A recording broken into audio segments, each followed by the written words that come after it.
6. It's unsightly and unhygienic. Now, new figures show fly tipping is on the rise across England, costing us £16 million to deal with the problem. And more rubbish is being illegally dumped. There have been more than 500,000 cases in the last financial year. Let's have a look at some of the photos you've sent us of fly tipping near you. Jackie sent these pictures.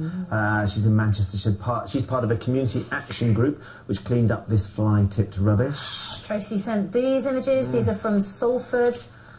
Goodness me, she's trying to get the mess cleaned up. That looks like someone's emptied their entire house out onto the street. Isn't it? Councils are tackling the problem by investigating rubbish for evidence of where it came from and running police patrols with the police. So Jonathan Swain is at a former fly tipping site in Orpington. A former fly tipping site. So Jonathan, have they managed to clear it up there?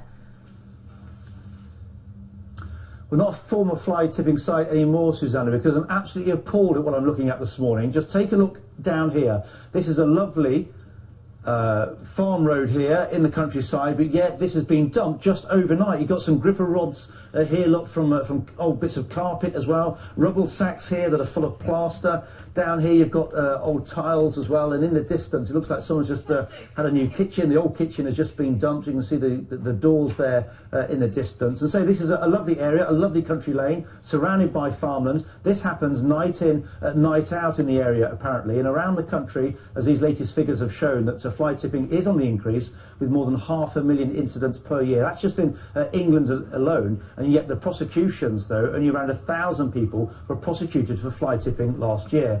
Let's bring in two of our guests here this morning. Wendy Archer, you live just around the corner from here. Yes. You see this night in, night out. Every day, and it's getting a lot worse.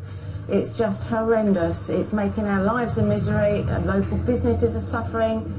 And we just can't get through the lanes. We can't get round. It really is truly awful. I was quite shocked driving here this morning. Danny, you were so fed up with all this, you've created an app for people to name and shame councils, really, to come and clear it up. Absolutely. I created LitterGram earlier this year, and the idea is to name and shame your area and absolutely expose the problem, make sure fines are levied, and make local authorities totally aware of the problem, where they can't hide and they have to act on it.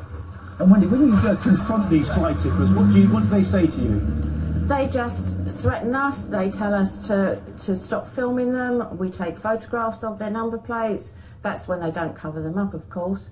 But there's just a blatant disregard for where we live. Okay. Well, guys, now for that, thanks so much indeed. And as you say, this has been dumped just overnight. The council will come and clear it up, we expect, later on today, but then, Ben and Susanna, tonight there'll be more fly tippers back here to do exactly the same thing.